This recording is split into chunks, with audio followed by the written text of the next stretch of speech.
Bonsoir à tous, on va démarrer.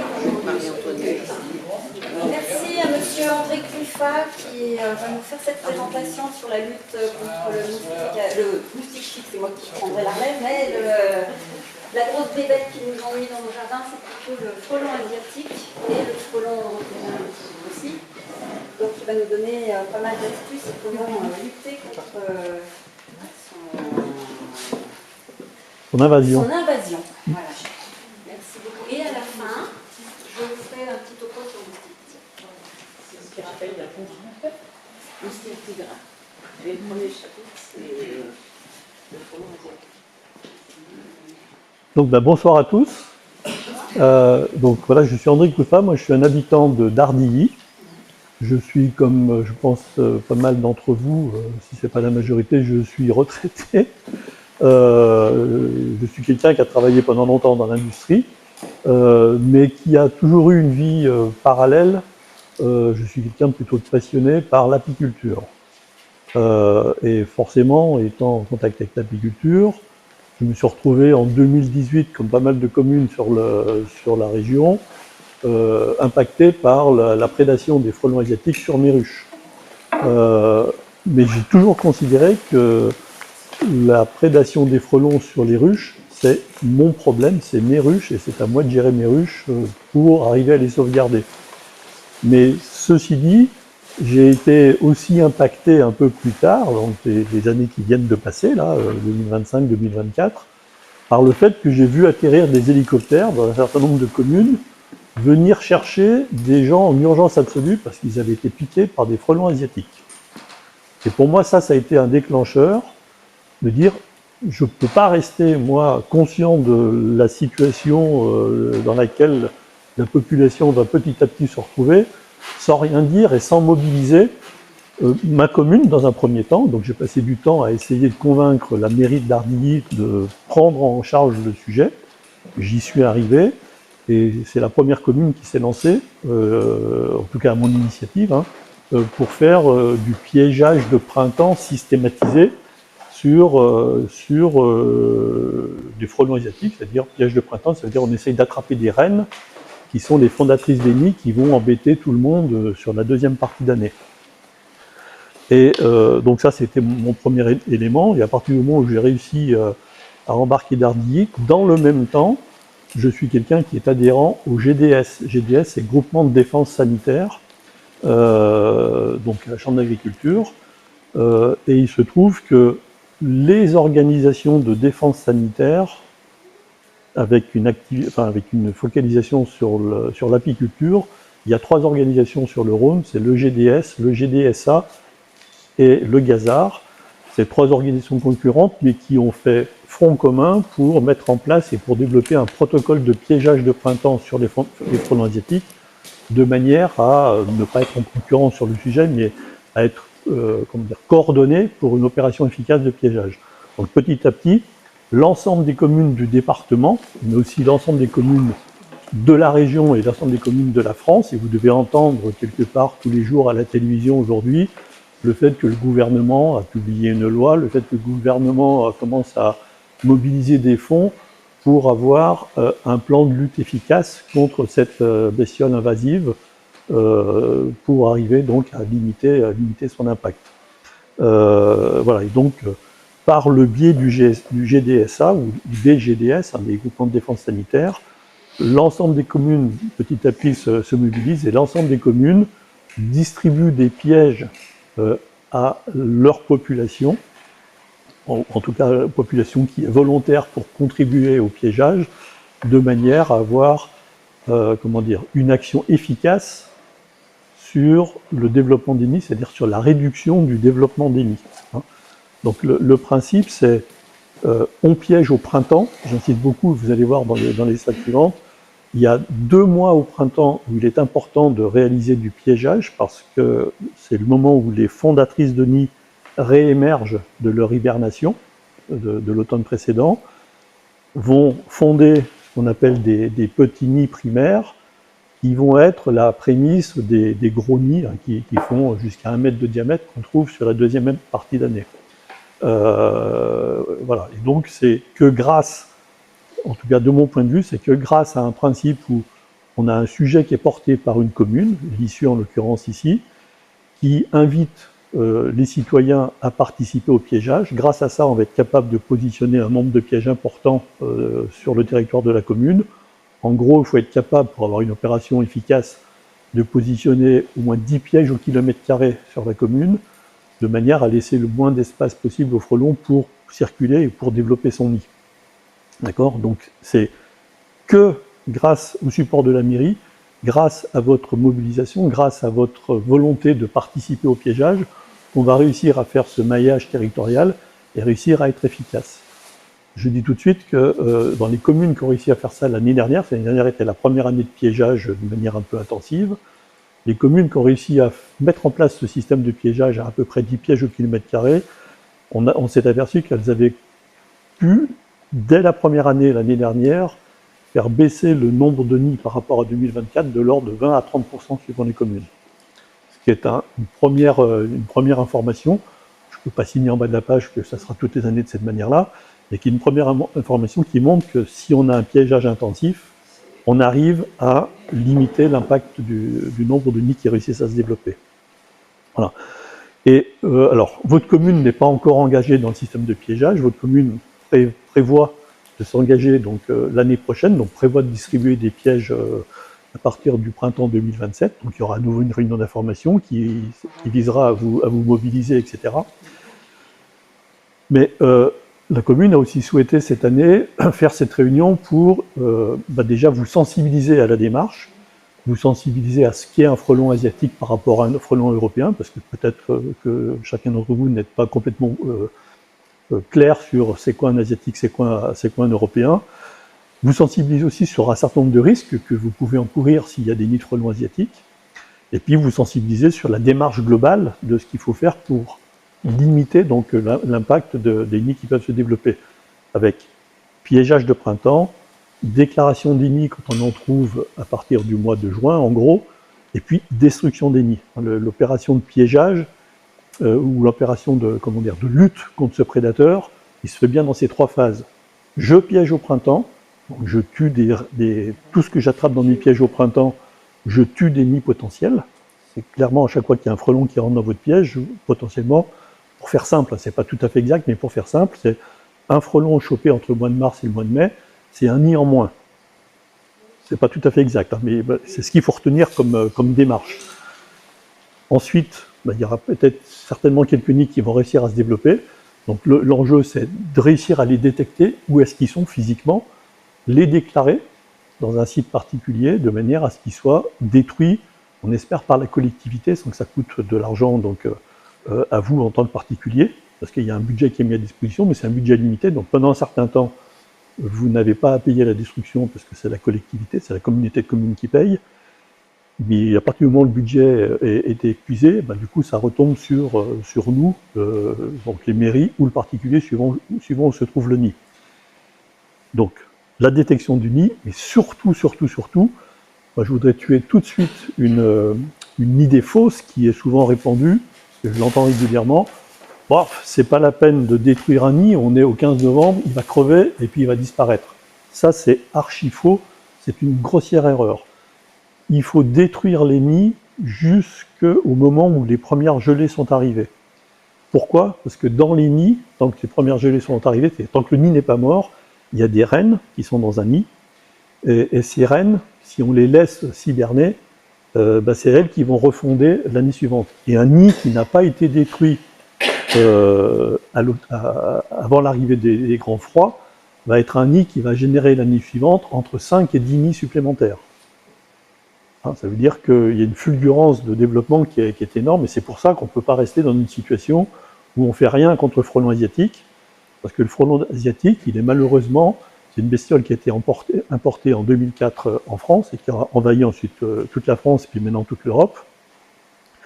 Et ce frelon, il n'a malheureusement pas de prédateur.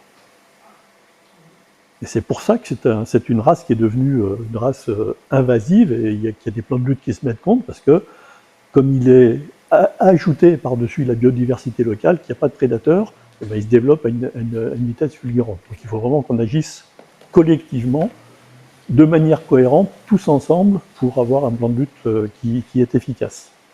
Alors, la première chose, donc la première partie de ma présentation, elle va viser d'abord à vous familiariser avec ça, c'est ce qu'il faudra que vous arriviez à faire, parce que si vous devenez piégeur, alors soit tout de suite là en tant que citoyen de la commune, parce que vous avez déjà des pièges en place, il y a des gens qui ont des pièges installés chez eux, quand vous piégez, il faut savoir reconnaître c'est quoi un frelon asiatique par rapport à un frelon européen. Le frelon, je parlais de l'européen en premier, le frelon européen, c'est celui que vous voyez beaucoup venir vous embêter les soirs d'été sur vos terrasses. Là, je digresse un peu, je parle des soirs d'été, donc de la deuxième partie d'année. Sur les terrasses, il y a les frelons qui viennent taper dans vos lumières, etc., etc. Ça, à 99%, si ce n'est pas 100% des chances, je mettrai mes deux mains à couper que c'est toujours du frelon européen. Et c'est un frelon qui est, photo de droite, plutôt d'allure corps très jaune, et couleur un peu brune, alors ça paraît un peu rouge, mais brune. Non, non, c'est jaune et noir. L'abdomen, il est jaune et noir tel que vous l'avez sur la photo là. Vous pouvez regarder là, il n'y a pas de rouge. C'est vraiment jaune, c'est vraiment comme vous le voyez sur la photo. L'abdomen jaune et noir, et puis le reste du corps, y compris les pattes, plutôt brune-rousse. Voilà. Et puis c'est une bestiole, quand elle vole, si vous la voyez en vol, elle a un vol très déstabilisé. Elle virevolte, mais elle ne se stabilise jamais. Comparativement au frelon asiatique, qui lui, quand vous le voyez en vol, c'est un frelon qui arrive à se positionner comme un drone. C'est-à-dire qu'il arrive, hop, il se met en surplace, et puis il va pivoter. Moi, quand je suis sur mes ruches, souvent les frelons arrivent pour capturer les abeilles. Ils me voient, mais vraiment comme un drone. On le voit se pivoter, il se retourne vers moi, il me regarde, et on voit comme vraiment, c'est la même démarche qu'un drone. Il arrive, stationnaire, il pivote, et puis, à un moment donné, hop, il va s'attraper une abeille. Donc, dans son mouvement, il est très reconnaissable par rapport à ça. Après, d'une manière très physique, c'est un frelon qui est très noir, comme vous le voyez sur la photo. Il a juste une bande jaune-orangé sur la fin de l'abdomen, et son élément le plus distinctif, c'est les pattes jaunes. On le voit bien sur les photos, vous regarderez ces bestioles qui sont sur la table, les pattes jaunes, c'est également le signe distinctif. Voilà. Donc il faut que vous arriviez à, mais c'est en voyant des bestioles, en le voyant dans vos pièges, que vous allez arriver petit à petit à, mais il faut que vous ayez ce réflexe de dire, je vois bien que je suis sur un Européen, je vois bien que je suis sur un Asiatique.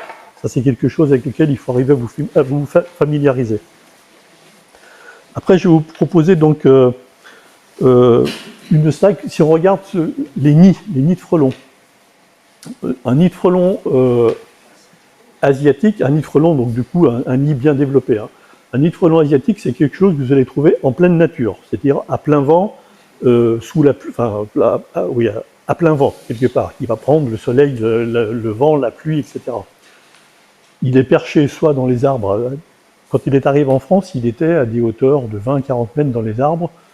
Et finalement, je peux dire que pour les citoyens que nous sommes, quand on n'est pas apiculteur, viticulteur ou arboriculteur, on s'en fiche un petit peu, il est dans les arbres là-bas, il ne nous embête pas. Mais malheureusement pour nous tous, malheureusement pour toute la citoyenneté, ce frelon, il est en train de changer ses habitudes depuis 3 ou 4 ans. C'est un frelon qui est en train petit à petit d'atterrir, c'est-à-dire qu'on le trouve de plus en plus, et c'est un ratio qui est de l'ordre de 40% en 2025. Les nids sont à hauteur d'homme, c'est-à-dire sont au niveau du sol. Et c'est là qu'apparaît le danger, c'est-à-dire qu'à partir du moment où ils sont dans nos haies, dans nos petits arbustes, etc., si vous passez à proximité et que vous faites malheureusement vibrer, parce que vous touchez une branche, le nid, c'est une histoire d'une fraction de seconde ou d'une seconde maximum, vous prenez 10 piqûres sans le voir arriver, quoi. Et donc il faut vraiment, c'est vraiment un élément de mobilisation, il faut vraiment être conscient de ça. Les nids sont de plus en plus au ras du sol, et si vous passez à proximité sans savoir qu'il est là, ben vous encourez un risque majeur de vous prendre des piqûres, surtout si vous faites bouger l'arbre en question, quoi. Donc, asiatique en plein air, européen, c'est toujours, le nid il est toujours confiné quelque part, dans un arbre creux, dans vos combles de maison, etc., etc. Il n'est jamais au plein vent. Deuxième élément distinctif, un nid de frelon asiatique, si vous avez la chance de voir le nid, vous allez vous apercevoir que la sortie du nid, pour l'asiatique, il est plutôt sur le côté du nid. Le frelon européen, la sortie, elle est sous le nid.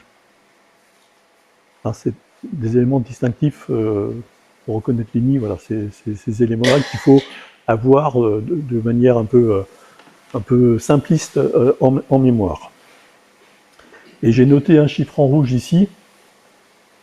Il revient à dire ce que j'ai dit tout à l'heure. Attention, un nid de frelons asiatiques, surtout ne jamais le laisser vivant avant les premières gelées, toujours les détruire, parce qu'un nid peut potentiellement libérer jusqu'à 700 reines qui sont les fondatrices de l'année suivante. Alors, un nid libère 700 reines, ça va donner à la sortie que 10 nids supplémentaires, parce qu'il y en a plein qui vont crever pendant l'hiver, il va passer plein d'histoires, etc.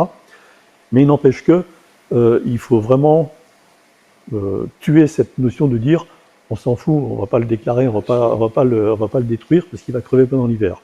En faisant ça, on prend la décision de démultiplier les nids de l'année suivante. Donc surtout pas ça. Donc ayez tous en tête tous les nids que vous voyez, même si je suis bien conscient qu'il y a à certains moments, ça peut nous coûter de l'argent à titre personnel, parce que si c'est sur notre propriété, c'est à nous de prendre en charge la destruction. Mais si on ne le détruit pas, c'est un nid qu'on économise cette année, mais c'est 5 l'année suivante qu'il faudra prendre en charge. Donc voilà. Voilà, je vais vous montrer maintenant le cycle biologique du frelon, avec également les phases sur lesquelles il faut intervenir pour se mobiliser pour leur destruction. Donc, on part au printemps, à partir là cette année, c'était à partir du 20 février, très tôt, parce que les premières chaleurs sont arrivées. Les fondatrices, les reines qui se sont hibernées des nids non détruits de l'année précédente, s'étaient enterrées dans des tas de bois, dans vos combles, dans des feuilles, etc. Et puis, avec la chaleur, elles vont réémerger, donc elles vont ressortir, elles vont se réveiller pour chercher des endroits pour commencer à fonder leur fameux nid primaire. Et donc c'est à partir de ce moment-là, mais grosso modo, ce qu'il faut retenir, c'est que la période de piégeage, elle se fait de manière efficace entre le 15 mars et la mi-mai. Il y a à peu près 8 semaines de piégeage où il faut être présent sur les territoires de manière un peu intensive, de manière à capturer le maximum de reines qui émergent du printemps, de manière à ne pas leur laisser la possibilité de faire leur nid primaire. Et le nid primaire, c'est ce que vous voyez sur la photo là-haut, et qui est aussi là-dedans. Ça, c'est un nid que j'ai récupéré il y a quelques jours à Limonest, si vous voulez le faire circuler. Donc, ces fondatrices qui sortent, à peine elles seront sorties, donc elles vont s'énergiser en allant se nourrir dans des fleurs, à chercher du sucre, du nectar dans les fleurs. Et puis, elles vont avoir de cesse de fonder ce nid primaire. Et la reine est à l'intérieur du nid. Je ne sais pas si vous la voyez, mais oui. Elle est morte, bien sûr, mais elle est à l'intérieur du nid. Elle va avoir de cesse de trouver un endroit à l'abri. Là, ce qu'il faut préciser, c'est que les nids, elles vont toujours les faire dans l'environnement de vos maisons. Jamais dans un arbre quelque part au milieu d'un champ, etc. Parce que là, on est en plein air, non abrité. Les nids sont très fragiles et elles n'arriveront pas à le faire tenir pour le développer. Donc elles vont faire un nid primaire à l'abri autour de vos maisons, dans les vieilles boîtes aux lettres, dans les vieux nichoirs, dans la niche à chiens, sous les bâches de tas de bois, dans des vieux moellons, dans les recoins de vos fenêtres, sous vos escaliers, sous vos avant-toits, dans vos abris de jardin, etc., etc. Tous les endroits qui sont abrités de la pluie et peut-être du vent également, ça sera des endroits opportuns pour elles pour pouvoir faire. Et ces constructions de nids, c'est vraiment en ce moment. C'est en ce moment qu'on commence à avoir, en ce moment, là, c'est-à-dire fin avril, début mai, où on commence à avoir les premières déclarations de ces nids primaires qui sont faites par les citoyens de vos maisons et qui appellent à l'aide pour dire tiens, j'ai un nid, il faut me le décrocher, etc., etc. Donc, s'il y avait un message à retenir ce soir, quand vous rentrez chez vous, jusqu'à mi-mai, fin mai, prenez le réflexe, une fois par semaine, de faire le tour de votre environnement de maison et de tous vos abris pour voir si vous ne trouvez pas ce genre de petit nid tel qu'il est dans ce petit pot là, de manière à éviter que ce nid-là prenne de l'ampleur et finisse à un moment donné par réussir à développer le fameux nid secondaire qui lui va être dans les arbres. Hein. Et ce petit nid, il faut le déclarer ou Vous le déclarez. Alors, ce que vous faites, vous pouvez faire les deux, mais c'est important de le déclarer parce que ça donne une statistique de tous les endroits où on a pu repérer des nids. Et puis après, pour l'enlever, c'est soit vous dites, moi je me sens capable de prendre un petit pot en verre comme ça, tard le soir ou très tôt le matin. Ça veut dire tard le soir ou très tôt le matin, c'est-à-dire au moment où les frelons ne volent pas parce qu'ils sont un peu engourdis par le froid. D'accord ? Vous mettez le bocal, vous décrochez le nid, vous remettez le couvercle dessus, et vous avez le nid et la reine enfermés dans votre pot, et là du coup vous êtes tranquille, vous avez été efficace parce que vous avez chopé le nid avec la reine. Il ne faut surtout pas le faire en journée, parce qu'en journée la reine peut être partie chercher soit de la nourriture pour elle-même ou pour ses larves, ou chercher de la matière pour construire le nid, et si vous enlevez le nid sans la reine, vous avez tout faux. Ça sert à rien parce qu'elle va rebâtir quelque part et elle va recommencer. Donc, tard le soir ou tôt le matin, vous avez toutes les chances qu'elle soit dans le nid. Et tôt le matin, c'est le nid qui est là. Je suis allé le chercher à 7h30 un matin en pensant que c'était très tôt le matin. Je regarde le nid pendant 5 minutes, vous ne voyez pas trop bouger. Je suis monté avec mon téléphone, j'ai foutu de la lumière pour vérifier si je voyais bouger. Ça n'a pas bougé. J'ai décroché le nid. Et j'avais pas la reine. À 7h30 du matin, j'avais pas la reine. Et j'ai eu un coup de bol, c'est que à peine je suis descendu de l'échelle, je lève la tête et je vois que la reine était revenue. Elle s'était posée là où j'ai décroché le nid. Donc je suis remonté et comme elle cherchait son truc, j'ai eu la possibilité de la rechoper et de la remettre dans le bocal. Mais il faut vraiment choper les deux ensemble, quoi, hein. Voilà. Donc ça, c'est un élément, si vous pouvez avoir ce réflexe-là en termes de prévention en 2026, là, mais ça sera valable pour 2027 aussi, prenez ce réflexe de regarder vos environnements de maison, de dire à vos voisins de regarder vos environnements de maison, etc. Parce qu'en faisant ça, on est hyper efficace sur la destruction, mine de rien, sur la destruction des nids secondaires qui vont découler de ce petit nid primaire. Quand on va arriver à la fin du mois de mai, les nids primaires qui ont été construits vont avoir leurs premières naissances qui vont arriver, donc les premières ouvrières qui vont sortir dans le nid. Ces premières ouvrières vont aider la reine à faire grossir le nid, à élever les larves, etc. Et donc là, on a un effet démultiplicateur. Le nid va prendre de l'ampleur assez rapidement. Il va devenir gros comme un gros pamplemousse avec une trentaine, une quarantaine d'ouvrières à l'intérieur. Et à ce moment-là, si elles sont dans un endroit qui est plutôt confiné, ce qui passe souvent, cette colonie-là va chercher un endroit à proximité à l'extérieur et va dupliquer ce nid primaire. C'est-à-dire qu'elle va aller construire un deuxième petit nid à quelques dizaines ou cinquantaines de mètres de là où elles ont construit ce premier nid primaire, de votre maison par exemple. Et à un moment donné, elles vont abandonner le premier nid primaire, elles vont migrer dans ce qu'on appelle ce nid secondaire qu'elles ont commencé à construire. Et c'est là que ce nid secondaire va devenir, lui, complètement énorme, parce qu'il est dans son espace de développement. Voilà. Donc vous allez être dans une situation où vous allez voir, il ne se passe plus rien là entre fin mai jusqu'à grosso modo début mi-juillet. Vous ne voyez plus guère de frelons. Et à partir de mi-juillet, parce que vous avez les premiers fruits qui arrivent, donc là vous commencez à avoir de la prédation qui arrive sur vos fruits, ils viennent se nourrir sur les fruits, ils piquent vos fruits, ils piquent vos raisins, ils piquent vos pêches, etc., etc. Et vous commencez à vous apercevoir qu'il y a des frelons qui sont dans votre environnement. Et puis vous êtes potentiellement en situation de commencer à voir quelque part dans les arbres, vous voyez sur les photos qui sont là-bas au milieu de la diapositive, avoir des ballons de handball là, qui commencent à grossir, et puis si vous le repérez puis que vous le regardez d'une semaine sur l'autre, vous le voyez d'une semaine sur l'autre, vous le voyez vraiment grossir, quoi.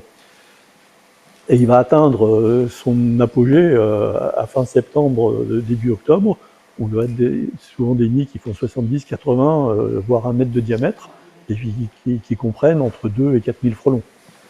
Voilà.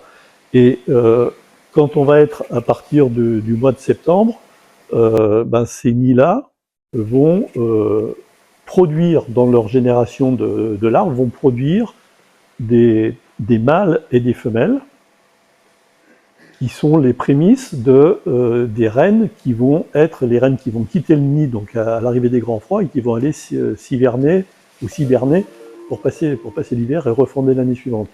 Un nid de frelon asiatique, il a une vie qui commence grosso modo au mois de mars-avril par la fondation du nid primaire et qui se termine au gelé, c'est-à-dire que le nid est complètement abandonné au gelé, c'est-à-dire que tout ce qui va être mâle, reine, ouvrière, tout ça, ça va mourir.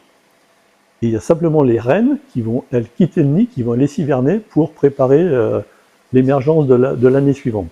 Elles s'hivernent dans la terre? Alors, dans la terre, dans les tas de bois, dans les feuilles, dans des combles, dans les endroits qu'elles vont estimer suffisamment tempérés pour passer des périodes de grand froid. Ok, voilà. Donc, piégeage de printemps, on tue que des reines. Donc, on est hyper efficace dans la limitation du nombre de nids. À partir du mois de juillet, il faut être attentif à la détection des nids secondaires qui commencent à prendre de l'ampleur.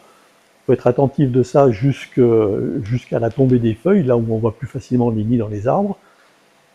Déclarer ces nids et obtenir la destruction de ces nids. C'est vraiment fondamental.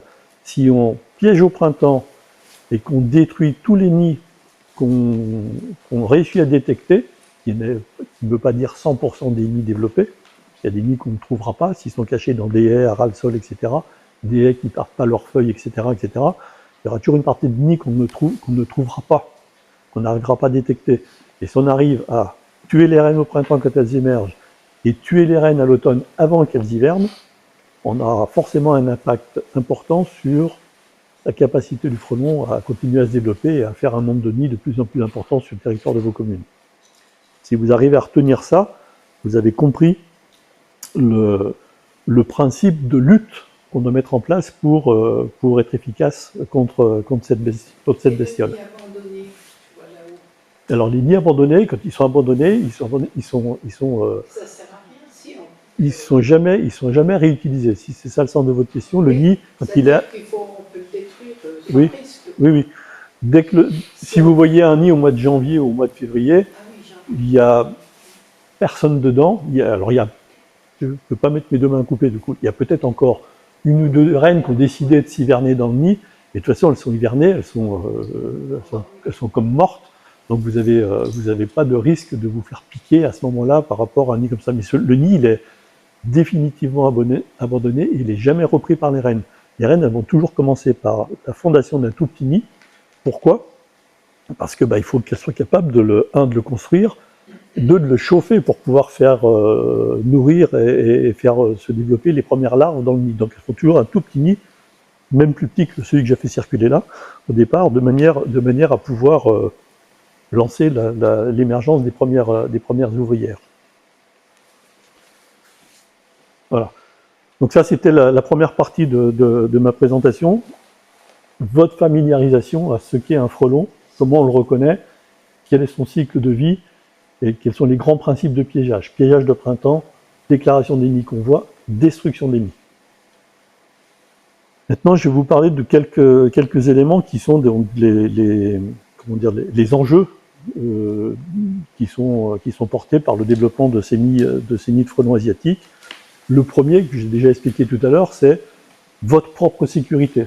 Le fait que les nids soient de plus en plus au ras du sol, 40% des nids à peu près au ras du sol, ça représente un vrai danger public, c'est un vrai problème de santé publique, et il faut qu'on soit tous conscients de ça, sans vouloir en faire un drame particulier, même si j'ai dit tout à l'heure qu'il y a des accidents qui arrivent, il y a à peu près une vingtaine de morts par an par piqûre de frelons asiatiques. Donc il ne s'agit pas de se dire oh là, catastrophe, on va tous mourir, mais il faut être conscient que c'est un enjeu qui existe, et du coup il faut savoir prendre des précautions pour se positionner en face de cette situation-là. Et souvent les accidents qui arrivent, c'est parce que on arrive au mois de juillet-août, là on se dit tiens, mes haies se sont développées, il faut que je taille un petit peu mes arbres, etc. Matin on se lève, on prend le taille-œil, on y va, et là badaboum, on se fait déglinguer la tête, quoi. Parce qu'on n'a pas pris les précautions. Donc du coup là aussi il y a un réflexe à avoir. C'est que si vous décidez de tailler votre haie là, quelque part au 15 juillet ou au 15 août, et ben, quelques jours avant, prenez le réflexe, prenez la précaution de circuler dans votre jardin et de regarder le mouvement d'allées-venues que vous pouvez voir sur vos arbres ou vos arbustes ou les haies que vous voulez tailler. Vraiment, c'est déterminant, quoi. Parce que moi, j'ai vraiment vu des situations à Sainte-Consorce. Il y avait une rue, une haie de laurier, lorette, je sais pas comment on appelle ça, celle qui ont des grosses feuilles vertes, là, dans lequel il y avait un nid de frelons asiatiques, et derrière la haie, à 5 mètres, même pas 5 mètres, la porte d'entrée de la maison. Les gens ont vécu du mois de mars-avril jusqu'au mois d'août, sans rien voir. Les passants passaient mais, tous les jours à 50 cm du nid, personne n'a rien vu. Et un jour, le propriétaire de la maison a pris son taille-haie, 10 piqûres. Radical. Et c'est tous les accidents qui arrivent, et tous les, je ne vais pas dire tous les morts, parce que des fois c'est des balades qui sont comme ça, mais tous les accidents qui arrivent, c'est à cause de, entre guillemets, de ce manque de précaution quelque part, ce manque de conscience de je vais tailler ma haie et je peux être en face d'un risque d'avoir un nid de frelons derrière. Mon voisin en face de chez moi, là je peux donner la Sainte-Consorce, en face de chez moi à Nardilly, au mois d'octobre, il avait un petit chêne vert qui était de cette taille-là.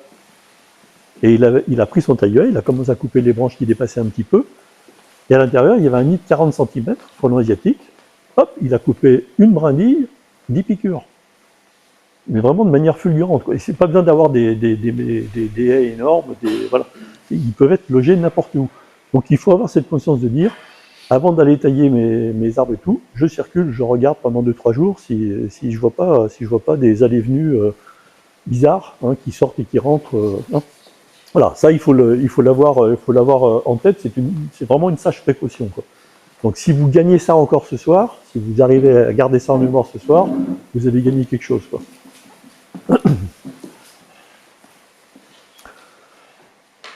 Protection de la biodiversité, c'est aussi quelque chose d'important. Donc vous avez de notoriété, puisqu'on en parle on fait pour moi trop souvent le lien entre frelons asiatiques, c'est un problème d'apiculteurs. Et moi, je passe toutes mes réunions à dire non, c'est complètement faux. C'est sûr que les apiculteurs sont impactés par ça, mais le frelon asiatique, c'est un problème de santé publique d'abord et de biodiversité. Ça, il n'y a pas de problème de dire que le frelon asiatique, il a un impact énorme sur la biodiversité, parce que, comme vous le voyez sur la diapositive, un seul nid de frelon asiatique, ça mange l'équivalence de 11 kg d'insectes par an. On dit que ça mange 11 kg d'insectes, c'est en réalité 11 kg d'insectes qui servent à nourrir les larves qui sont produites par un seul nid. Parce que les larves sont nourries par de la protéine, et les protéines, ils le trouvent dans les insectes qu'ils attrapent dans la nature. Alors le raccourci fait que, comme il y a de moins en moins d'insectes dans la nature, parce que l'homme super intelligent que nous sommes, on a réussi à détruire à peu près 70% de la biodiversité, maintenant il ne reste plus guère que des ruches, et donc les frelons, naturellement, ils se rabattent là où ils trouvent de la nourriture, c'est-à-dire sur les ruches. Je ferme cette parenthèse. Mais 11 kg d'insectes, je l'ai traduit. 11 kg d'insectes, ça veut dire l'équivalence de 3 ou 4 ruches par nid, consommées par un seul nid. D'accord ? Mais pas que. Ils mangent aussi des mouches, ils mangent aussi des guêpes, ils mangent aussi plein d'autres bestioles, des araignées, enfin tout ce qu'ils peuvent trouver dans la nature, qui sont des sources de protéines pour nourrir leurs larves. Voilà. Donc, voilà. Ces chiffres-là, j'espère que ça vous donne un petit peu la dimension de l'impact du déséquilibre que ce frelon qui n'a pas de prédateur peut opérer sur la biodiversité. Mais pas que. Là, j'ai parlé de la nourriture des larves, mais les adultes aussi se nourrissent. Et les adultes se nourrissent essentiellement de sucre. Vous vous rappelez, j'ai dit au printemps, quand on a l'émergence des reines, elles vont se nourrir dans les fleurs. Et quand on va mettre nos pièges, on va les mettre proches des fleurs, parce que du coup, c'est là qu'on va pouvoir attraper les frelons, parce que les frelons vont chercher leur nourriture dans les fleurs, et du coup, ils vont dans les pièges. Mais en été, il n'y a plus guère de fleurs, parce que la période des floraisons est passée. Où est-ce qu'ils vont trouver leur nourriture, leur sucre ? Ils vont les trouver dans les poubelles chez vous, si vous balancez des fruits qui sont usagés. Ils vont les trouver dans vos arbres à fruits, sur vos pêchers, sur vos pommiers, sur vos poiriers, sur vos vignes, sur vos figuiers, etc., etc. Et là aussi, alors, on dit qu'un nid de frelon asiatique, pour l'instant, c'est des estimations qui commencent à émerger, un nid de frelon asiatique, il va consommer 600 kg de sucre par an pour nourrir la population qui émerge d'un nid. Alors imaginez 600 kg de sucre quand le frelon va piquer une figue, un raisin, un machin, le nombre, quantité de grappes de raisin, de pêches, de pommes, de poires, etc., qui sont comment dire, dévalorisées par le fait qu'ils ont été attaqués par le frelon. Alors, le frelon asiatique, mais aussi le frelon européen, on peut mettre les deux dans la même... et voilà, un nid de frelon asiatique, 600 kg de sucre. Donc, impact également énorme sur l'économie qui découle de ça. Les apiculteurs se font détruire leurs ruches, c'est ma slide suivante d'ailleurs. Je crois qu'on parle d'un chiffre qui est de l'ordre de 30 millions d'euros de pertes d'exploitation sur le monde apicole, et puis sur le monde viticole et arboricole, il n'y a pas encore de chiffres qui sont vraiment émergés, mais ça doit être également énorme sur l'impact en termes économiques, l'impact que peut avoir la dégradation de ces fruits. Voilà, puis certainement vous avez aussi dû voir, vous, quand vous baladez sur les marchés, au mois de septembre, octobre, il y a de plus en plus de frelons qui viennent là aussi, parce que il y a soit les viandes, soit les poissons, ça c'est la nourriture pour les larves, mais il y a aussi tous les fruits qui sont là, qui les intéressent pour se nourrir eux-mêmes, ce qu'on voit sur la photo de droite ici. Ici j'ai mis quelques chiffres et puis quelques informations sur l'expérience de 2025. Sur la région Aura, donc tout le système de piégeage, il est basé sur du volontariat, c'est-à-dire qu'on cherche des piégeurs volontaires à qui on remet des pièges et on leur demande de comptabiliser leurs prises, etc. Sur la première année, donc pas très organisé, pas très comment dire, habitué, on a réussi à avoir des remontées qui montrent que sur la région Aura, on a eu 127 000, et probablement beaucoup plus, 127 000 frelons asiatiques qui ont été capturés, 127 000 rennes qui ont été capturées sur la région Aura, avec à peu près 10 000 pièges installés, 10 000 pièges de toute nature installés. Hein. Sur le Rhône, on en a eu proche de 50 000 capturés, avec 3 700 ou 3 800 pièges installés. Le Rhône a été un département très actif sur la région Aura, très actif, en tout cas en remontée d'informations. Hein, ce que je dis n'est pas très qualitatif, hein, il faut bien le prendre comme des informations basées sur de volontariat. Et il y a certainement dans des départements beaucoup de piégeages qui ont eu lieu, mais l'information n'est pas remontée jusqu'à la fin par rapport à l'opération de piégeage qui a été mise en œuvre. Et il y a eu deux conclusions qui ont été très importantes dans l'exercice 2025. C'est le fait que, comme il y a eu beaucoup de types de pièges qui ont été mis en œuvre, on s'est rendu compte qu'il y en avait, parmi tous ces pièges qui ont mis en œuvre, il y en avait vraiment un et un seul qui est bien plus efficace que les autres. C'est ce piège-là. Et je précise que j'ai aucun intérêt à le mettre en avant, mais je l'ai bien expérimenté personnellement aussi. Ce piège-là, il prend entre 5 et 10 fois plus de frelons que n'importe quel autre piège. Et en parenthèse, quel que soit le moment de l'année, que ce soit au printemps pour choper les rennes, ou que ce soit un peu plus tard, s'il y a des gens qui veulent piéger en arrière-saison, il est aussi très efficace. Donc, fort de l'expérimentation qu'on a en 2025, forcément en 2026, on a encouragé toutes les communes, et on le fait également pour Lisieux, de dire, si vous voulez acheter des pièges, si vous voulez vous lancer dans l'opération de piégeage, faites des choses efficaces et utilisez un piège qui marche vraiment bien, qui est très attractif et très sélectif. Achetez des pièges de type bivital, parce que vous n'aurez pas de déception. Moi, dans ma commune, en 2025, on a opté pour un autre piège qui s'appelle le Vespa Catch Select, qui est une petite boîte jaune et noire. Et finalement, on est très déçus de la situation parce que on a installé 115 pièges de cette nature-là dans notre commune, et puis on s'aperçoit que celui-ci va prendre entre 20 et 30-35 frelons en moyenne par piège. Alors qu'un piège Vespa Catch tel qu'on a initié nous l'année dernière sans expérience, ben, on va en prendre 6 ou 7 par piège, quoi. Hein, voilà. Donc du coup, ben, probablement il faudra que dans notre commune, on prévoit le remplacement de ces pièges Vespa Catch par ceux-ci pour avoir une opération beaucoup plus efficace sur la capture. Alors, ça, si vous voulez acheter cette année, ce qui est possible, oui, vous trouvez sur Internet, ou autrement vous trouvez dans les magasins apicoles. Je sais qu'il y en a un, là encore une fois sans promotion particulière de ma part, mais par expérience, je sais qu'il y en a un sur la région qui distribue ça, c'est Naturapi à Saint-Priest. Moi, j'avais regardé Ombrasic à Happy Saveur à Chasselet, mais lui ne le fait pas. Il fait que le Vespa Catch, mais qui ne marche pas, donc ne l'achetez pas. N'achetez pas du Vespa Catch, parce que c'est une arnaque. Et il y a celui-ci qui est en train d'arriver sur le marché, celui-ci, il s'appelle Good for Bees. Il est petit, il est en train d'arriver sur le marché, mais moi j'ai mis les deux, pareil, pour essayer de me rendre compte comment il marche. Mais j'ai l'impression que celui-ci, en termes d'attractivité, même s'il me paraît meilleur que le fameux Vespa Catch Select, je le trouve quand même beaucoup moins efficace que celui-là. En nombre, hein. Pour l'instant, moi, celui-ci, sur les semaines qui viennent de passer, j'en ai pris jusqu'à 28 par piège, par semaine.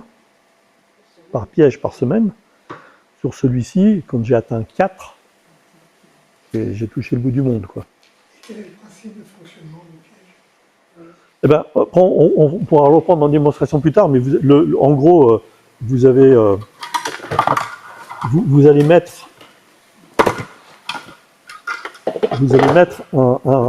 un appât sous cette grille, un appât sucré sous cette grille, dans cette zone-là, avec ces petites pattes ici. L'appât va se diffuser grâce aux petites pattes en tissu qui sont là. Donc ça va se diffuser globalement dans l'atmosphère. Le frelon qui va sentir ça, donc va tourner autour du piège. Il va venir, il va trouver les 4 entrées qui sont là sur le dessus du piège, il va rentrer là-dedans. Il est sur la grille où l'appât est caché, donc il n'atteint jamais l'appât. À un moment donné, il voit qu'il y a un trou au centre du piège, il va descendre dans la partie marron, et quand il est dans la partie marron, il voit des lumières de chaque côté, et il ressort là. Et là, il y a des petits clapets anti-retour qui font qu'une fois qu'ils sont rentrés là, ils ne peuvent plus retourner dans l'autre sens, quoi. Donc ils sont vraiment capturés de manière relativement efficace à l'extérieur du piège, sans pouvoir se rééchapper, comme ça peut être le cas dans d'autres types de pièges, quoi. Alors, l'appât, c'est un mélange, vous avez deux types, il y en a deux qui sont bien réputés, c'est soit un mélange un tiers, bière, vin blanc, sirop de cassis. J'insiste sur sirop de cassis pour l'odeur du sirop de cassis, c'est pas grenadine, machin, etc. Le sirop de cassis est beaucoup plus diffusant que n'importe quel autre type de sirop. Ou alors il y a un deuxième appât possible, c'est de l'eau, 1 litre, enfin, si je donne une mesure, 1 litre d'eau, 300 g de sucre et 30 g de levure de boulanger. Par contre, ce deuxième liquide-là, il a l'intérêt d'être, cette deuxième recette, elle a l'intérêt d'être moins chère que la première en coût d'acquisition, sensiblement moins chère. Mais par contre, avec les chaleurs qu'on peut avoir maintenant, ça va s'évaporer beaucoup plus rapidement. Et donc, même si vous mettez 1 ml dans un piège comme ça, c'est pas sûr que ça tienne la semaine. Donc, dans la semaine, il faut probablement rajouter un peu. Bière, vin blanc, sirop de cassis. Un tiers. Et puis, vous mettez dans un piège comme ça, vous mettez 1 millilitre. 1 millilitre, un tiers. En gros, vous faites 4 fois 150, quoi. 3 fois 150, pardon. Millilitres, ouais, millilitres. 3 fois 150 millilitres. Qu'est-ce que ça veut dire capacité de capture? C'est sur quelle période? Eh ben, c'est sur l'exercice de piégeage de 2025, c'est-à-dire du 15 mars au 15 mai, en gros, sur tous les départements de la commune, sur 8 semaines. Des fois, il y a des décalages suivant l'altitude où on est. Pendant 8 semaines, tout le monde a piégé, et avec ce genre de piège-là, on a réussi à attraper, on dit combien, 22, je crois, sur le bivital. Voilà. Mais vous voyez qu'il y a des pièges qui ont... Tiens, je peux faire une parenthèse. Vous voyez qu'il y a des pièges qui ont aussi beaucoup attrapé. C'est le piège bouteille. Il doit être quelque part. On dit finalement, pourquoi pas prendre le piège bouteille? Parce que le piège bouteille, 14, 22, on n'est pas si loin. Et puis en plus, ça coûte rien. Il y a un problème de sélectivité. Voilà. Et donc du coup, allons-y, mettons que des pièges bouteilles. Et là, du coup, là, je voudrais tuer aussi un truc, ou en tout cas faire prendre conscience d'une situation, c'est que si on se mobilise tous pour capturer du frelon asiatique, et qu'on se permet de mettre dans la nature des pièges-bouteilles, qui sont des pièges, alors des pièges-bouteilles, mais en tout cas, tout type de piège qui procède par noyade. C'est ça qu'il faut retenir. Tout type de piège qui procède par noyade, si on se met tous à mettre des pièges comme ça dans notre jardin, à la fin du compte, on aura détruit beaucoup plus de biodiversité nous-mêmes que le frelon. Parce que dans ces pièges qui procèdent par noyade, ben vous allez avoir des papillons, vous allez avoir des moustiques, vous allez avoir des mouches, vous allez avoir des fourmis, vous allez avoir des coléoptères, vous allez avoir toutes sortes de bestioles qui viennent là-dedans, qui se noient, et on s'en rend pas compte, mais à la fin, et moi je tiens les statistiques parce qu'on demande dans les déclarations, on s'aperçoit qu'à la fin, surtout dans ce genre de piège-là, parce qu'il y en a encore quelques-uns qui sont utilisés, on attrape beaucoup plus d'autres choses que de frelons. Ça dépend ce qu'on met, parce que moi j'ai un piège cloche, je n'ai que des guêpes, et j'en ai un paquet. Hein. Ben moi je vous fais le pari que vous avez aussi des mouches, des fourmis, des machins, et vous vous dites pour ces trucs-là, ça n'existe pas. Non. Moi je ne connais pas un seul piège où il n'y a pas autre chose que des frelons noyés dedans. Et oui, mais on s'en rend pas compte, Mais moi-même, je l'ai fait, donc du coup, je veux incriminer personne dans la salle, mais je veux juste, moi-même, j'ai été comme ça, moi-même, j'ai piégé pendant longtemps avec ce genre de trucs-là. À un moment donné, il faut se dire, attends, si on systématise ça, mais on n'est plus en train de chasser les frelons, on est en train de détruire tout le reste de la biodiversité sur la planète, quoi. Donc du coup, je dis qu'il faut prendre l'opportunité qui vous est offerte par la commune de dire, et ça je vous invite vraiment à le faire, je balance mes pièges qui procèdent par noyade, moi j'ai pris la décision, tous ces pièges-là, je les ai pris, j'ai mis dans ma poubelle, j'ai dit j'arrête. Et personnellement j'ai acheté, même si la commune l'a fourni, j'ai acheté personnellement 6 pièges comme ça. C'est ça que j'allais dire, dans un jardin, vous en mettez combien? Alors, je crois que si chacun en met un, c'est déjà pas mal. Après, si vous avez envie d'en mettre un deuxième ou un troisième, je vous lirai mon expérience personnelle. Moi, je suis apiculteur, je piège autour de ma maison, donc j'en ai 3 ou 4 autour de ma maison, et puis j'en ai 5 ou 6 qui sont sur mes ruches. Sur mes ruches, avec ce genre de piège-là, je l'ai dit tout à l'heure, j'ai pris jusqu'à 28 frelons par semaine dans chaque piège sur mes ruches. Et les abeilles n'aiment pas Ça veut dire quoi? Ça veut dire que quand je mets des pièges sur les ruches, je piège, alors s'il y a des apiculteurs, pas s'il y en a, et donc on des ruches, non. Mais quand je suis apiculteur, que je mets des pièges autour de mes ruches, je vous garantis, vous piégez 10 fois plus de pièges, voire 20 fois plus de frelons, que n'importe qui. Moi je vois bien mes pièges qui sont autour de ma maison, les pièges qui sont sur mes ruches, j'ai vraiment cet écart de 1 à 10 en quantité de capture. Mais vraiment quoi, vraiment. Parce que les ruches, c'est un centre très odorant, c'est un endroit très odorant, la ruche ça sent le miel, et donc du coup les frelons sont très attirés, ils viennent beaucoup plus facilement sur les ruchers. Mais dans votre jardin, si vous avez une vraie envie de dire moi je veux être efficace, etc., vous en mettez 2, ça n'empêchera pas. Alors les pièges comme ça, il faut toujours les suspendre. Faut toujours les suspendre, pourquoi? Parce que le vent il va faire balancer. Si vous les posez par terre, plutôt les grands coups de vent, ils vont se renverser, et du coup, voilà. Quand ils sont pendus, il va se balancer, mais il ne va jamais se renverser. Voilà. Et puis je reviendrai dessus un petit peu plus tard. Et puis le deuxième truc que j'ai déjà dit aussi, c'est le fait qu'on a bien vu en 2025 que plus on densifie le nombre de pièges au kilomètre carré, plus on est efficace. Il y a une courbe pratiquement en ligne droite. Mettez un piège, vous prenez 10 frelons, vous mettez 2 pièges, vous prenez 20 au kilomètre carré. 2 pièges, 1 frelon, 5 pièges, 50 frelons, 10 pièges, 100 ou 120 frelons. Donc il faut vraiment avoir cette capacité à dire, si ma commune, elle fait, je crois combien, c'est 5 km 60, je crois, Lisieux. 66, oui, c'est ça exactement. Il vous faut une 60aine de pièges sur la commune pour avoir un maillage efficace. Et il faudra s'arranger pour que tous les pièges ne soient pas dans la même rue, bien sûr, que ce soit réparti de manière équitable sur à peu près tout le territoire, et en tout cas dans toutes les zones urbanisées du territoire, pour avoir un piégeage efficace sur votre commune. Mais en gros, vous avez besoin d'une 60aine de pièges. Bon, ça, je peux passer rapidement. Ça, c'est simplement une stat qui vous dit que voilà, il y a à peu près 2500 et à peu près 3000 nids qui ont été déclarés entre 2024 et 2025 sur le département. Les nids déclarés, c'est-à-dire ceux qu'on a été capable de voir. Détruit. Bon, déclarés, 2500 en 2447 en 2024, 2988 en 2025.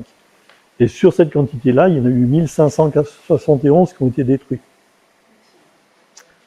Il y a un certain nombre qui sont restés non détruits, même s'ils étaient déclarés non détruits dans les communes. Non détruits pourquoi ? Parce que globalement, parce que encore manque de maturité sur c'est quoi le cycle biologique d'un frelon, qu'est-ce qui se passe en automne. Il y a encore trop de gens qui disent en automne, ben, c'est pas grave, ils vont crever. Alors qu'en réalité, c'est pas ça qui va se passer. Oui, ils vont crever, c'est sûr, mais les reines, elles vont démultiplier beaucoup plus l'année suivante. Donc, faut amplifier cette notion de, c'est très important, de détruire les reines au printemps, mais aussi de les détruire avant l'hivernage, quoi.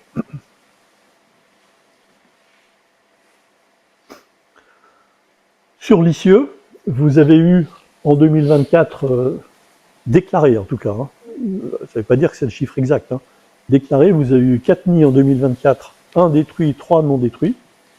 Et en 2025, vous avez eu 2 nids détruits et 5 nids non détruits. Donc, d'une année sur l'autre, quasiment du simple au double. Il démontre pour moi, si on ne fait rien, voilà ce qui va se passer. C'est-à-dire que vous allez avoir une démultiplication du nombre de nids dans votre commune. Et ça, c'est, encore une fois, c'est ce qui a été vu, hein. Et probablement la réalité, elle était peut-être au-delà de 10, etc. Hein. Et ces nids, ils étaient situés de cette manière-là sur votre commune. J'espère que vous reconnaissez à peu près la forme de votre commune. Les points noirs, c'est les nids qui n'ont pas été détruits. Les points verts, c'est les nids qui ont été détruits. Donc les deux points verts, c'est les deux nids. Voilà. Ce qui est surprenant, c'est que c'est très localisé à un endroit, mais c'est pour moi très surprenant qu'il n'y en ait pas eu ailleurs. Je pense qu'il y en avait certainement ailleurs qui n'ont pas été... Pardon ? Non, je parle que de l'asiatique, là. L'européen, j'en ai parlé au départ pour qu'on soit juste capable de faire la différence. C'est quoi l'européen, c'est quoi l'asiatique ? Et l'européen, je refais une parenthèse là-dessus, l'européen, il est plutôt considéré comme une bestiole à ne pas trop détruire. Donc on est plutôt encouragé, si on en attrape, à les libérer. Après, chacun le fait en son âme et conscience en fonction de ce qu'il vit chez lui, etc.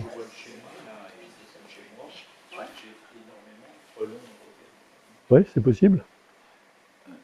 Oui, mais alors, Mais ça n'a... on les attrape quand même, les Européens.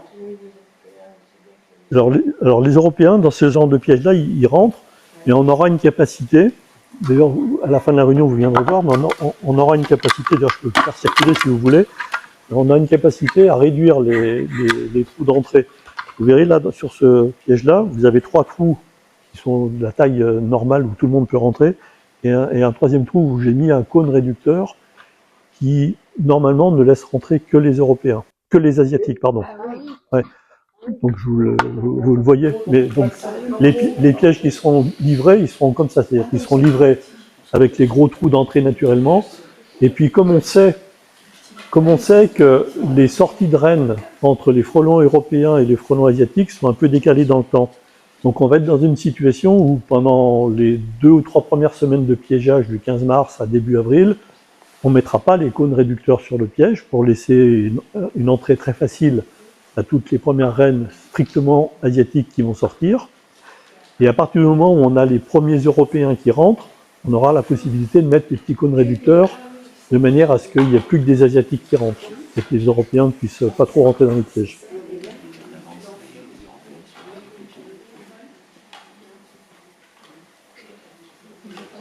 Voilà.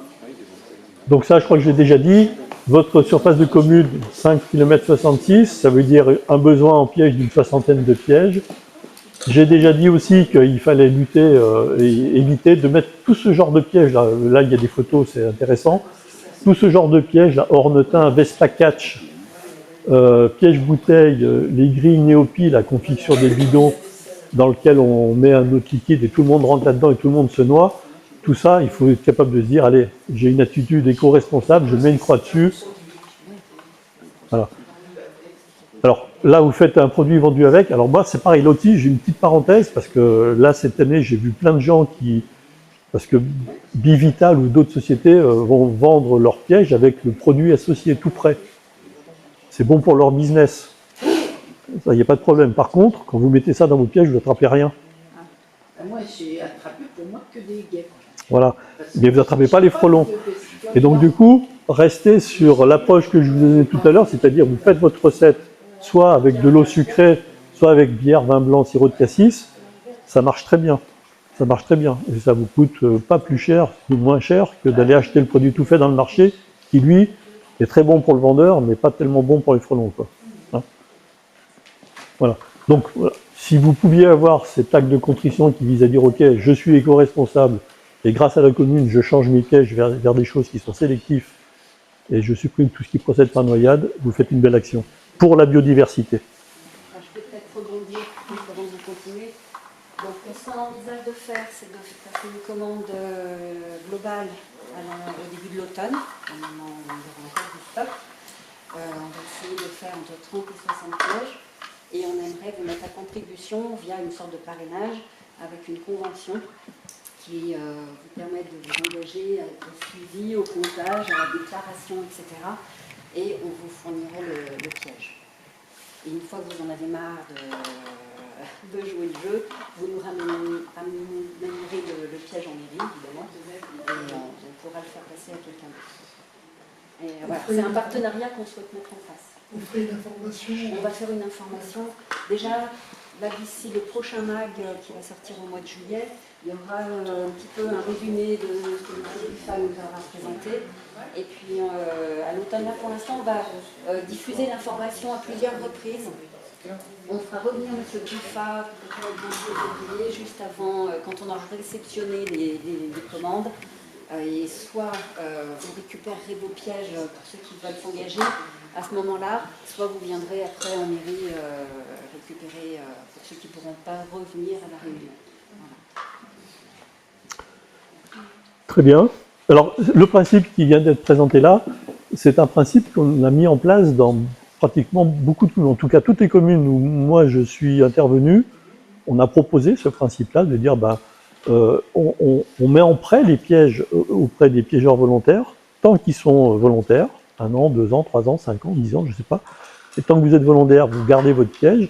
Et à partir du moment où vous dites, moi je ne peux plus, je déménage, etc., pour une raison ou pour une autre, vous décidez d'arrêter, vous le restituez à la commune qui le réalloue à quelqu'un d'autre, de manière à ne pas consommer outre mesure les budgets de la commune pour acquérir des pièges. Sachant que c'est des pièges qui sont plutôt, je pense, alors efficaces d'un côté, mais surtout durables. C'est-à-dire qu'ils sont quand même supposés durer un certain nombre d'années, quoi. Et ça se passe très bien. Ce principe-là se passe très bien. Donc nous, ça nous impose de... Alors, celui-ci, c'est le Vespa Catch. Et tout à l'heure, j'ai parlé du Vespa Catch Select, qui est le même fournisseur, sauf qu'il y a 2 parties. Donc, ils ont reproduit cette notion de « je mets de l'appât sous une grille de manière à ce qu'on ne procède plus par noyade ». Donc, du coup, le piège a le label sélectif, mais il lui manque de l'attractivité. Donc, du coup, vaut mieux, même si, encore une fois, c'est un piège qui coûte un petit peu moins de 20 €, vaut mieux aller chercher ça, où on va rattraper 5 ou 6 fois plus de frelons avec, quoi. Moi, je pense qu'en tout cas, l'investissement, il faut le regarder comme ça, c'est-à-dire, est-ce que je suis capable d'être efficace en piégeage, ou est-ce que je fais une économie sur l'investissement? Si je fais qu'une seule investissement, mais que je ne piège rien, c'est même pas la peine d'investir, quoi. Question, quel est le coût unitaire, c'est pareil. Pardon? Quel est son coût unitaire? Alors, ce piège-là, si vous l'achetez à titre individuel, vous allez le payer 45 € en prix public sur le marché. Vous regardez sur Internet, c'est à peu près le prix que vous allez trouver. Hors frais de transport. Pardon? Je viens de regarder, c'est hors frais de transport. C'est possible. Sur le site Internet, entre 35 et 45, hors frais de transport. Ouais. Peut-être que dans un magasin, ça sera peut-être un peu... Après, si c'est une collectivité qui va l'acheter, elle va le payer sensiblement moins cher, donc elle va payer plutôt autour de 30 €, hors taxe même peut-être un petit peu moins de 30 €. Voilà, mais c'est des pièges qu'elle investit dans la durée et qu'elle met à votre disposition tant que vous voulez être piégeur. Après, si vous êtes, je sais aussi que si vous êtes affilié donc au groupement de défense sanitaire que j'ai cité tout à l'heure, vous pouvez aussi vous servir à la Chambre d'agriculture, donc au GDSA, GDS section apicole, qui lui aussi le fournit à un prix qui est de l'ordre de 35 €, je crois. Mais je pense. Fédération de chasse, Pardon? parce que le magasin de à la Tour Savigny sont vers la Fédération de chasse. Ben, vous rentrez dans la cour de la Chambre d'agriculture, et dès que vous êtes rentré dans la cour, le truc de chasse c'est un petit peu avant, je crois. Quand vous rentrez dans la cour, c'est sur votre gauche.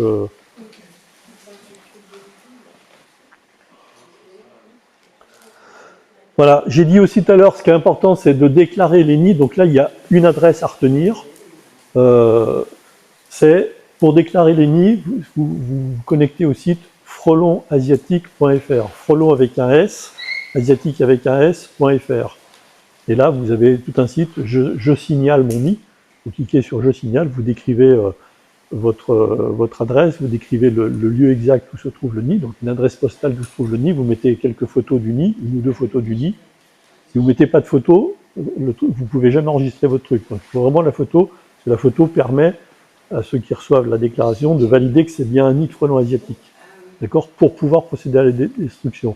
Donc vous déclarez ce nid avec une photo ou deux photos, et dès lors que vous l'avez déclaré, le système de destruction se met en place, c'est-à-dire que vous serez connecté par quelqu'un comme moi qui suis référent frelon asiatique pour le GDS, pour que je puisse valider que c'est bien un nid de frelon asiatique actif et que le destructeur peut bien intervenir, ou par eux-mêmes, ils sont capables de voir sur la photo qu'il y a bien des frelons sur le nid, etc., qu'il est donc bien actif, donc du coup ils interviennent directement en contact avec vous pour procéder à la destruction. Et là je redis ce que je disais tout à l'heure, c'est-à-dire que vous avez vu tout à l'heure, il y a à peu près la moitié des nids qui sont détruits, vous avez vu que sur la métropole, il y avait 600 ou 800 nids déclarés, je crois, et il n'y en avait que à peu près 250 de détruits. Les 250 qui ont été détruits, c'est les 250 qui ont été détruits par le fait que la métropole, la communauté de communes qui s'appelle la métropole, a mis à disposition un budget pour détruire à peu près 250 nids. Et donc, tant que vous déclarez vos nids, que ça tombe dans un budget disponible, c'est automatiquement pris en charge par la collectivité. Et puis grosso modo, ce budget qui est mis à disposition, il arrive à épuisement à un moment donné vers la mi-octobre. Le budget il est épuisé, parce qu'il y a tellement de nids qui sont déclarés qu'il n'y a plus d'argent disponible. Et là, la destruction retombe sur les autorités locales, donc la commune, ou sur vous-même si vous êtes un particulier, parce que le nid il est positionné chez vous. Et là vraiment, il faut avoir un comportement, encore une fois un comportement, je ne sais pas comment le qualifier, citoyen, éco-responsable, conscient de ce qu'on est en train de faire. On est en train de lutter contre un prédateur invasif qui est aussi dangereux pour nous. Et là, il ne faut pas jouer à cache-cache, c'est-à-dire que si on a un nid chez soi, il faut vraiment jouer le jeu de le déclarer. Si vous êtes en face d'un problème financier personnel, vaut mieux déclarer le nid, aller voir la mairie, trouver une solution avec la mairie, je me permets de le dire comme ça, avec la mairie pour trouver une solution financière avec la mairie ou avec vos voisins ou avec je sais pas de quelle manière. Mais vraiment, l'enjeu fondamental, c'est de détruire le nid avant l'arrivée des grands froids, parce que ça, en faisant ça, vous évitez 5 nids supplémentaires de l'année suivante, quoi. Et ça coûte combien, vous savez pas? Le coût de destruction d'un nid, grosso modo, c'est 140 €, je crois. Ouais. Ouais. 140 €, je crois que c'est le prix forfaitaire qui est négocié au niveau du GDS, avec des insectiseurs qui sont sélectionnés par le GDS. Après, si vous faites intervenir un désinsectiseur parce que vous le sélectionnez vous-même, des fois ça sera moins cher, et puis des fois ça sera plus cher. Voilà. Et ça, c'est super important que les gens sachent ça. Bien sûr, oui.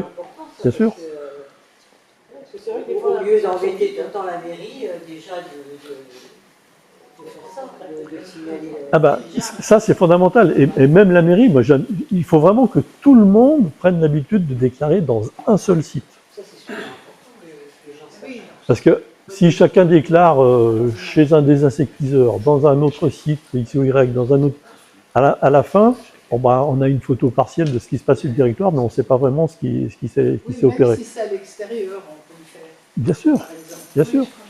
Vous déclarez sur ce site-là, ça permet de concentrer et donner une photo la plus précise possible de ce qui se passe sur un territoire.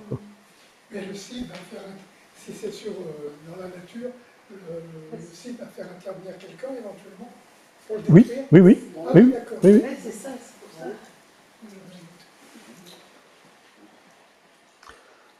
Voilà. Et par contre, il faut aussi, je dis bien, il faut déclarer la présence d'un nid, c'est-à-dire qu'il faut avoir physiquement vu le nid. La photo, oui. Hein, parce qu'il y a eu beaucoup de déclarations où les gens voient, le truc un peu classique, voient au mois de septembre les lierres qui sont en fleurs. Sur les lierres, ils attirent énormément les frelons asiatiques. Il y a plein de frelons sur le lierre en train de butiner, en train de se nourrir, tout simplement. Et les gens se disent « Oh là, il y a un nid ici !» Et ils font une déclaration pour dire « J'ai un nid », alors qu'ils ont vu 4 frelons ou 10 frelons sur du lierre en fleurs, quoi. Il faut vraiment la vision du nid. Et si vous ne voyez pas le nid, mais que vous avez un trou d'entrée qui rentre dans le plafond de votre maison, enfin de votre toit, et que vous voyez les allées des nus, vous déclarez en montrant bien cette photo-là avec le frelon qui est en train de rentrer. Mais parce qu'on ne peut pas toujours voir le nid concrètement s'il est dans vos combles cachés. Mais voilà, il faut vraiment la certitude qu'on est en présence d'un nid, quoi.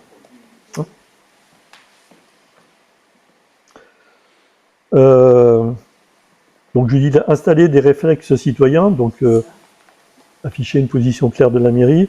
Là, c'est ce qu'on vient de dire. Est-ce qu'on va jusqu'à un arrêté municipal pour faire en sorte de clarifier, ou est-ce qu'on se contente de dire territoire public, c'est la mairie qui paye, territoire privé, c'est et tout le monde est capable de comprendre ça, c'est satisfaisant. S'il faut aller plus loin pour inciter, c'est vous qui déciderez. Mais voilà, c'est à vous de savoir comment vous vous positionnerez par rapport à ça. Mais l'important, c'est la déclaration et la destruction. Il faut vraiment que ce soit un réflexe de chacun d'entre nous. Là, je ne reste pas trop longtemps là-dessus, je l'ai déjà expliqué tout à l'heure, c'est-à-dire, on a des nids qui sont de plus en plus proches du sol. Soyez vigilants avant d'entretenir vos haies. Non, mais là, je l'ai déjà commenté. Ça, vous l'avez commenté, c'est le fait que la mairie met à disposition des pièges. Et derrière cette mise à disposition, là, il y a aussi un engagement personnel. Hein, c'est ce que j'appelle une initiative citoyenne, même si c'est la mairie qui le porte. Mais vous êtes engagé dans ce mouvement-là. Vous acceptez de prendre un piège, vous acceptez de l'animer, de changer l'appât toutes les semaines. Et le deuxième point important, vous acceptez de comptabiliser chaque semaine ce que vous avez capturé. Ça, c'est important pour nous, parce que ça nous donne une saisonnalité. Quand est-ce que les frelons commencent à apparaître et quand est-ce qu'ils arrêtent de rentrer dans les pièges. Et donc on voit bien dans les pics, et d'ailleurs, on ne va pas le faire dans votre commune parce qu'il n'y a pas eu de piégeage, mais dans toutes les communes où le piégeage a eu lieu, il y aura une réunion de restitution, parce que moi je pars du principe que c'est un devoir que nous on a avec la municipalité, de vous remercier du travail que vous avez fait donc en procédant au piégeage, mais aussi de vous donner le fruit de ce que vous avez réussi à faire, c'est-à-dire en vous montrant finalement quand est-ce qu'on a piégé, quand est-ce qu'on a eu un pic de piégeage, et comment la saisonnalité s'est réalisée au fil des semaines. Et donc du coup, vous serez invité, avec le piège que vous prendrez, toutes les semaines. En général, on met à disposition donc un outil en ligne, hein, où vous cliquez dessus, et puis vous déclarez, je m'appelle Monsieur Gruffat, je suis à telle adresse, et puis j'ai attrapé 3 Asiatiques, 2 Européens, 0 autre chose, ou 10 autre chose, 15 Asiatiques, et puis 0 Européens. Toutes les semaines, vous déclarez ce que vous avez pris, et nous, derrière, on voit exactement comment les choses se sont passées pour l'ensemble des captures que vous avez déclarées. Et c'est très important pour pouvoir petit à petit bien cibler, figer pendant combien de temps il faut piéger, à partir de quand il faut commencer, quand il faut arrêter, etc. etc. Et c'est ces déclarations-là qu'on a au fil des années qui nous permettront d'être de plus en plus précis et efficaces sur la démarche de piégeage. Et puis après, ça c'est dans l'opération de piégeage. Donc là, ça va être plutôt pour ceux qui mettent des pièges en place maintenant. Donc vous avez à nouveau la carte qui vous montre où c'est qu'étaient les nids. Donc piéger toujours autour des nids qui n'ont pas été détruits. Donc là, sur tous les points noirs, il aurait fallu, ou il faudra l'année prochaine, sur tous les nids qui n'auront pas été détruits sur votre commune, mettre des nids à proximité des points noirs. Pourquoi? Parce que on sait que les rennes, quand elles vont hiverner dans la proche périphérie du nid qui n'a pas été détruit. Et quand elles réémergent au printemps, ben, si on met des pièges dans cette zone-là où elles réémergent, ben, beaucoup plus facilement, et on a la statistique qui montre que dans ces zones-là, on attrape beaucoup plus que dans les zones où il n'y avait pas de nid. Donc ça, c'est un premier élément. Sur les ruchers, tel que j'ai expliqué tout à l'heure, mais vraiment rapport de 1 à 10. Donc si vous avez des apiculteurs, il faudra les inviter pour faire partie de l'opération des piégeurs, de manière à ce qu'ils aient des pièges sur leur rucher. Et puis quand vous êtes chez vous, donc piégeur volontaire, et que vous avez une villa dans la commune ou une propriété dans la commune, eh ben, vous allez mettre votre piège, et votre piège, il faudra avoir en mémoire que vous allez le mettre pas de manière fixe dans votre jardin, vous allez suivre les floraisons de vos arbres ou de vos arbustes. Vous allez le passer du laurier-thym à l'aubépine, de l'aubépine, j'oublie le prunier là-dedans, peut-être le prunier en premier, après à l'aubépine, après au cerisier, après au pommier, après au cognacier, etc. Vous suivez les floraisons parce que le frelon va se nourrir dans les fleurs. Et donc, il faut balader votre piège, il faut vraiment avoir en mémoire que votre piège, il se balade sur votre terrain. Il n'est pas pendu à un endroit qui vous convient. Il faut se mettre dans la peau du frelon. Le frelon va se nourrir dans les fleurs. Vous mettez des pièges sur les arbres en fleurs et vous le déplacez au fur et à mesure de vos floraisons. On dit hauteur, c'est hauteur de main d'homme en réalité, hein, entre 1,20 m et 2 m ou 2,20 m. L'idée, c'est quand même de l'accrocher quelque part.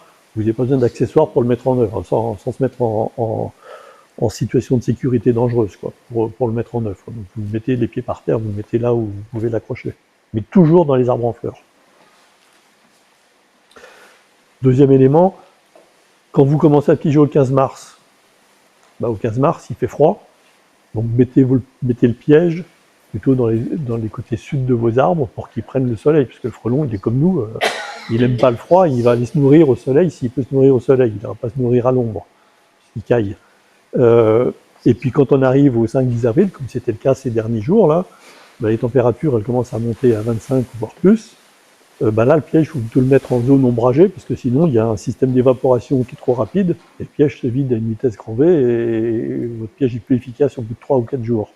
Hein, donc vous l'accrochez à des endroits un peu plus ombragés, il dure un peu plus longtemps, et puis ça évite aussi une fermentation trop rapide de l'appât que vous avez mis dans le piège. Hein. Donc ça c'est des choses qu'on se répétera, mais il faut avoir cette logique-là de se dire, attends, quelle température il fait, où est-ce que je mets mon piège, etc. etc. Ça, on l'a déjà répété aussi, donc on piège toujours dans cette période 15 mars, 15 mai, à partir de l'émergence des frelons, c'est-à-dire à partir du moment où on a quelques journées qui dépassent les 15 degrés. Et là, je rappelle le dosage que je vous ai donné tout à l'heure. Si vous avez un piège bivital, grosso modo 1,5 litre, un tiers, vin blanc, sirop de cassis et bière, ça marche très bien. Et sirop de cassis, on a toujours tendance, ouais, bah, je mets de la grenadine à la place. Moi, je suis désolé, mais je vois vraiment une différence, quoi. Et même vous allez voir qu'à votre propre sensibilité, vous mettez du sirop de cassis dans votre mélange et vous mettez de la grenadine, vous avez, même à 1 mètre du piège, vous sentez le cassis, ou à 2 mètres du piège, alors que si vous mettez de la grenadine, vous ne sentez rien, quoi. Donc pour les frelons, c'est 10 fois plus attirant.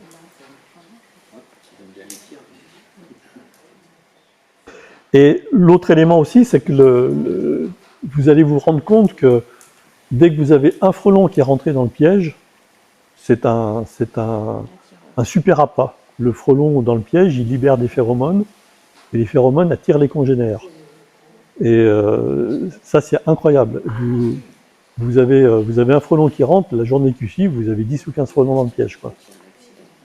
Donc ça veut dire quoi? Ça veut dire qu'il faut avoir une réflexe d'animation de l'appât lui-même, bière, vin blanc, sirop de cassis, bien le renouveler régulièrement pour qu'il soit très odorant, de manière à rendre le piège très attractif, mais ne surtout pas se précipiter à tuer les frelons qui sont dans le piège, il faut les laisser, et donc du coup ça veut dire quoi? Quand on parle de comptabilisation, il faut être capable de compter ce qui est dans le piège, pour faire les déclarations, en laissant les frelons à l'intérieur vivants, hein, le plus longtemps possible vivants dans le piège, parce que ça attirera les autres. Et donc d'une semaine sur l'autre, quand vous faites votre comptabilité, il faut se rappeler ce que vous avez déclaré la semaine d'avant pour pas déclarer 2 fois les hein. Mais ils vont finir par mourir. Oui. Oui, oui. Et puis si à un moment donné, oui, oui, oui, oui. Et si, oui, vous avez raison, mais si à un moment donné, vous apercevez, comme moi c'était mon cas, j'ai 28 ou 30 frelons qui tournent en rond dans les boîtes, pour compter, c'est pas très facile. Du coup, bah là, il faut procéder donc à l'éradication des bestioles, de manière à pouvoir retrouver une situation de comptabilité plus efficace. Et donc du coup, eh ben, moi ce que je fais, je déboîte mes trucs avec ma vingtaine ou ma trentaine de frelons. Je mets un petit bout de bois ici, parce que s'il y en a un ou deux qui se promènent dans la boîte marron pour pas qu'ils sortent, je mets ça pendant 3 minutes, ou un peu plus, au congélateur. Au congélateur, donc tous les frelons vont être comme morts au fond du piège. Du coup, ensuite j'ouvre le couvercle, je vide. Ils sont pas morts, ils sont gelés. Hein. Donc là, vous pouvez faire le tri. J'ai des asiatiques, des européens ou autre chose. Vous faites vos tas. Et puis tout ce qui est asiatique, eh ben, vous les éradiquez avec un petit coup de marteau ou un petit coup de talon. Voilà. Et par contre, il faut le faire très rapidement parce que dès lors que vous le sortez du congélateur, allez, 3 ou 4 minutes plus tard, il se réveille et donc il repart. Hein. Donc ça, c'est important. Et on laisse repartir les Européens? Oui, c'est ce qui est recommandé. Donc la parole officielle, elle est celle-ci. Oui, les Européens, vous les relibérez. Voilà. Après, moi, je vous cache pas que, oui, j'en relibère certains, mais moi, je sais que sur mes ruches, les Européens, ils sont aussi très prédateurs par le déséquilibre de la biodiversité qu'on a opéré. Il faut être très clair. Et du coup, moi, je ne veux pas tous les libérer. Il y en a certains, c'est pour ça qu'il y en a sur la table ici, il y en a certains que je laisse mourir dans les pièges, quoi. Mais ça, c'est chacun qui doit se convaincre. Mais la parole officielle, c'est le frelon européen, il fait partie de la biodiversité locale, et autant que faire se peut, il faut le laisser vivre sa vie, parce qu'il est dans un équilibre global de la biodiversité locale. Voilà. Donc là, je suis arrivé à peu près au bout de ce que je vais vous dire.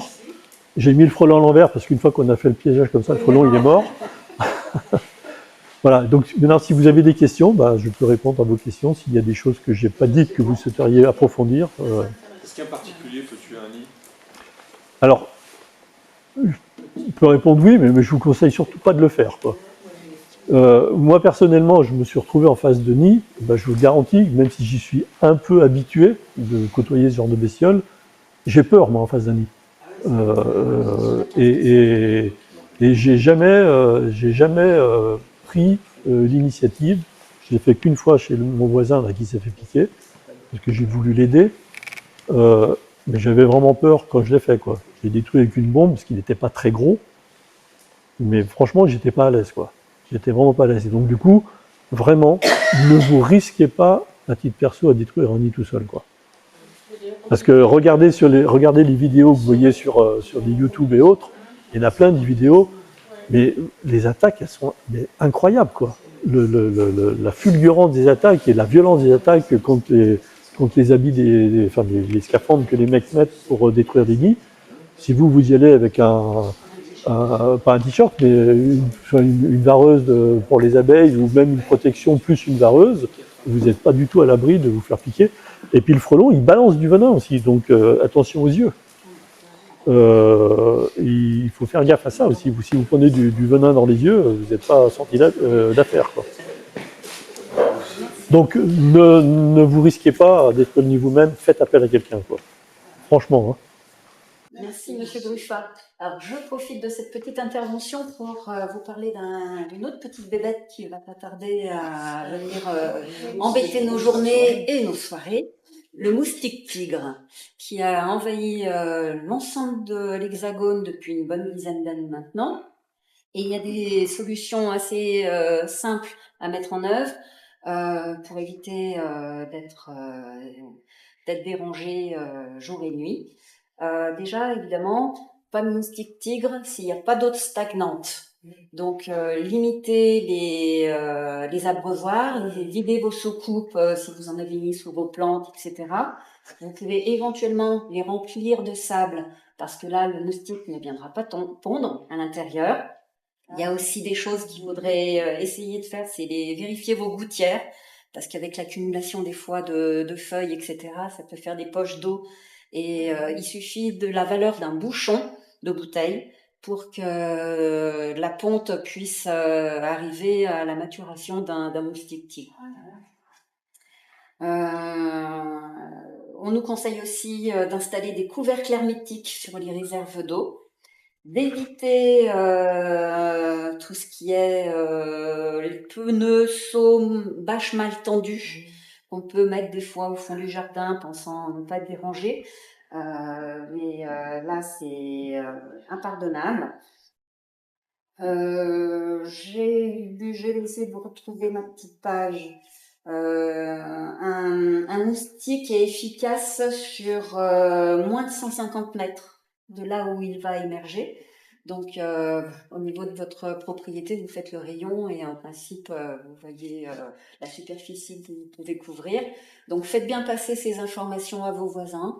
On essaiera aussi de rappeler dans le MAG, parce qu'il y a eu 2 ans, la métropole avait fait passer des petits tracts, etc.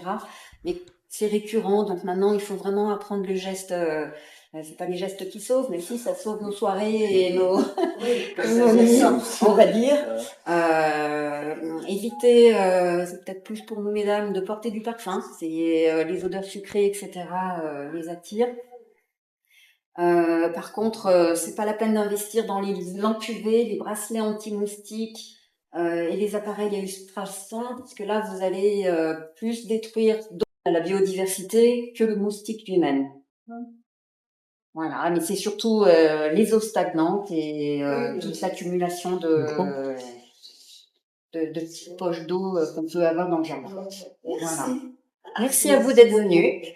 Et puis dans les mois qui arrivent, on fera suivre alors un résumé de cette intervention dans le MAG.